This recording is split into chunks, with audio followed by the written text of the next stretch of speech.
साबिक chairman Telangana state minority commission Khwaja Mujeebuddin, साबिक chairman Waqf board Masiullah Khan और सीनियर रहनुमा ख्वाजा बदरुद्दीन ने तेलंगाना वक्फ बोर्ड के चेयरमैन को एक तहरीरी याददाश्त पेश करते हुए राय दुर्ग पान मक्ता गाँव के सर्वे नंबर 83 में वाक़ वक्फ अराजी के फौरी तहफ़्फ़ुज़ का मुतालबा किया। वक्फ ने मुतालबा किया है कि मज़कूरा वक्फ ज़मीन पर किसी भी किस्म की तजावुज़ात को फौरी तौर पर रोका जाए, मुतालिका सरकारी व वक्फ रिकॉर्ड को महफूज बनाया जाए और इस अराज़ी से मुतालिक तमाम मामलात की गैर जानिबदाराना और जामे तहक़ीक़ात कराई जाएँ ताकि वक्फ जायदाद का तहफ़्फ़ुज़ यकीनी बनाया जा सके। अस्सलाम वालेकुम। आज वक्फ बोर्ड में जो ये कांग्रेस गवर्नमेंट की खामियां है, खुसूसी जो इदारे हैं माइनॉरिटीज़ के, वक्फ बोर्ड या माइनॉरिटी फाइनेंस कॉरपोरेशन या उर्दू अकादमी, हज कमेटी, इस इदारों से आज मुसलमानों का एक काम भी यहाँ पर नहीं हो रहा। खैर, काम का बिलों का तो छोड़ दीजिए, मगर ये कांग्रेस हुकूमत जैसा भी है, ये वक्फ बोर्ड के पूरे जायदाद, पूरे गवर्नमेंट एक्शन लगा के मुसलमानों के साथ बड़ी नाइंसाफ़ी हो रही। इस सिलसिले में आज वक्फ बोर्ड के एक्स चेयरमैन मसीउल्लाह साहब और हमारे बीआरएस पार्टी के सीनियर लीडर बदरुद्दीन साहब और हमारे बीआरएस पार्टी के साथियों के साथ आके वक्फ बोर्ड चेयरमैन साहब को ये रिप्रेजेंटेशन दिए कि हाल ही में जो ये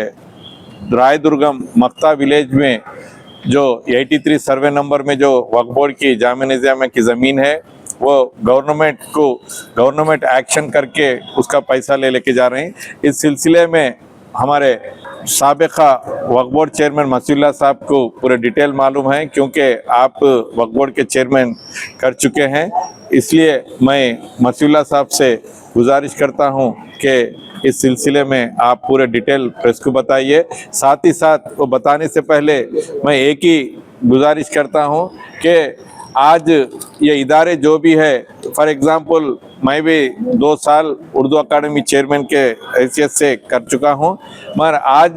स्टाफ के साथ साथ ये जो मुसलमान टीचर्स है या जो भी शायरा है, सब हमारे पास आके, साहब आप लोग रहे सौकत केसीआर साहब की हुकूमत में हम लोग को ऐसे मौके मिलते थे मुशायरे के हो या इंफ्रास्ट्रक्चर के वास्ते 303 और 390 स्कूल्स को हर साल 50-50 हज़ार इंफ्रास्ट्रक्चर के अमाउंट देते थे और अवार्ड देते थे। वो पूरा बाजुक रख दिए। 1 रुपया भी सैलरीज हट के आज 5 करोड़ रुपये गवर्नमेंट की तरफ से, इन लोग तो बजट बता दे रहे हैं कि 4,000 करोड़ बजट लगाए बोल के। 3 साल से उर्दू अकादमी का एक ही मैं एग्जाम्पल ले रहा हूँ,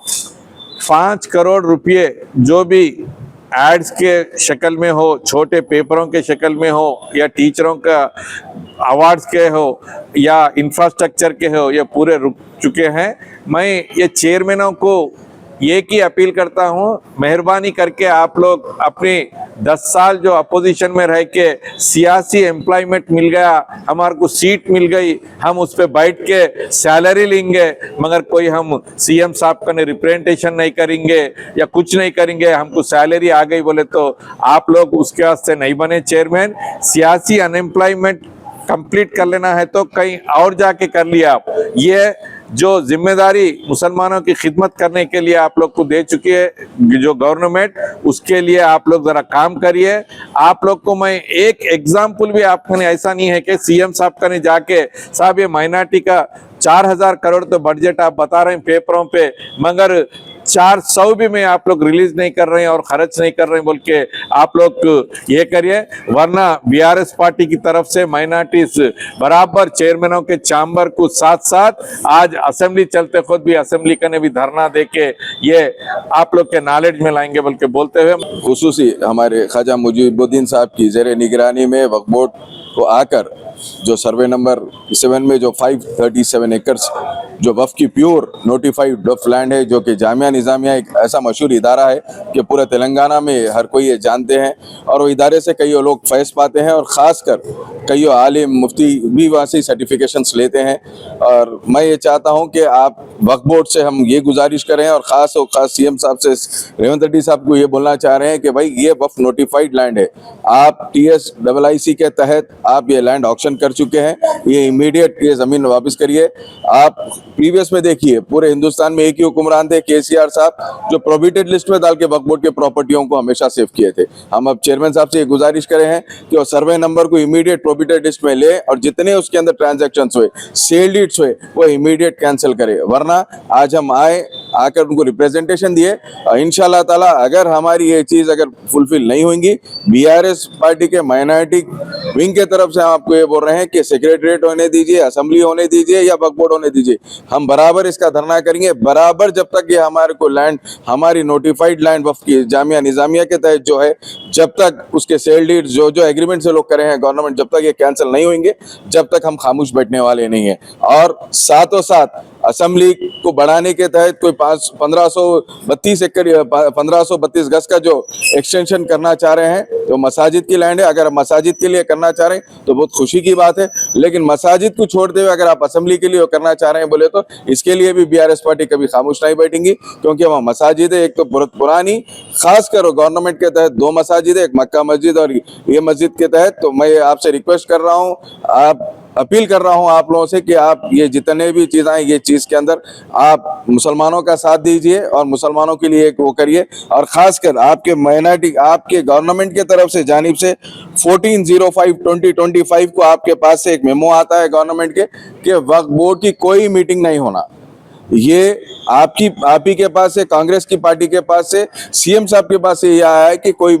यहाँ पे मीटिंग्स नहीं करना बोलकर। अगर जब तक वक्फ बोर्ड की कोई मीटिंग नहीं होगी तो मसाजिद की कमेटी रहने दीजिए, दरगाहों की रहने दीजिए, कोई भी वक्फ बोर्ड का काम हो ही नहीं सकता। यहाँ पर लोग आ रहे हैं, फिर के जा रहे हैं, ये बोल रहे हैं कि हमारे काम नहीं होने की वजह यही है। कांग्रेस गवर्नमेंट एक तरफ से बोलती है मुसलमानों के साथ है और एक तरफ बोलती है, आप बाजू में कर्नाटका में आप देखिए सुप्रीम कोर्ट के ऑर्डर के बाद भी जो सो वहां पे हम ऑर्डर की हम इज्जत करते हैं, सुप्रीम कोर्ट की रिस्पेक्ट करते हैं, ठीक है वो पेंडिंग इशू है, पेंडिंग रहने दीजिए। उसके बावजूद भी आप देखिए वहां पे चेयरमैन अलर्ट किया गया, हर महीना खुसूसी मीटिंग होती है कर्नाटका में ये ऑर्डर के बाद। और यहाँ आप देखिए कि वहां पे सौतेला सुलूक हमारे साथ यहाँ पे किया जा रहा है, वहां पे जो सो ये चल रहा है। मैं आप लोगों से गुजारिश कर रहा हूँ कि आप यहाँ पर भी बोर्ड मीटिंग के लिए इजाजत दीजिए, आपका जो मेमो दिए थे वो मेमो वापस लीजिए और पूरे चीजें, क्योंकि ये सेंट्रल एक्ट है, ये सेंट्रल, चाहे हज कमेटी हो या वक्फ बोर्ड हो, सेंट्रल एक्ट के तहत चलता है। मैं आपसे गुजारिश कर रहा हूं, बोर्ड के हाथ में ये सब चीज रहती है, बोर्ड में मीटिंग करने के लिए आप इजाजत इमीडिएट दीजिए, हम गवर्नमेंट से यही नुमाइंदगी करते हैं। और SIR के ताल्लुक से भी बोल दे रहा हूँ, आज जितने हमारे माइनॉरिटी भाई है, ये सिर्फ मुसलमानों के लिए नुकसान देने के लिए SIR बनाया गया है। प्रीवियस में आप NRC के तौर में आप देख सकते थे कि KCR साहब वाहिद ऐसे हुक्मरान थे जो एक दिन की असेंबली रखकर जो सो NRC के खिलाफ जो सो बात करके NRC हमारे स्टेट में लागू नहीं होना बोल के उसका ऑर्डर लिए थे, असेंबली रखकर पूरे MLAs मिलकर जाके उस चीज पर साइन करे। लेकिन SIR ये सिर्फ और सिर्फ ये माइनॉरिटीज को नुकसान देने के लिए, माइनॉरिटीज की वोट कट करने के लिए। मैं जितने NRI भाई है, चाहे वो सऊदी में रहने वाले रहने दीजिए या अमेरिका जहाँ पे भी रहने वाले, मैं उनसे गुजारिश कर रहा हूँ, आप जो सो ये मत रहिए कि SIR से कुछ होने वाला नहीं है। SIR माने आपका वोट हक चले जाने वाला है, वो जाने के बाद NRC जैसा लागू हुआ, ये लोग यही करने वाले। मैं आप लोगों से फिर एक बार गुजारिश कर रहा हूँ, BRS पार्टी हमेशा से अब SIR के लिए देखिए, मुजीब भाई को भी जो सो रिप्रेजेंट कर यहाँ पे जितने भी डिस्ट्रिक्ट से पूरे स्टेट की नुमाइंदगी जो सो मुजीब साहब भी कर रहे हैं, और साथों साथ हमारी पार्टी सबको अलॉट करके ड्यूटीज देकर जो सो SIR का काम करा रही है। मैं जितने भी पार्टी से मैं उनसे भी रिक्वेस्ट कर रहा हूँ, खासकर माइनॉरिटी भाइयों से रिक्वेस्ट कर रहा हूँ, आप SIR के लिए आप शौर लेकर आइए और जितने भी लोग यहाँ पर है उनके रिश्तेदार हैं उनसे बात करके SIR का काम आप आगे बढ़ाइए। शुक्रिया।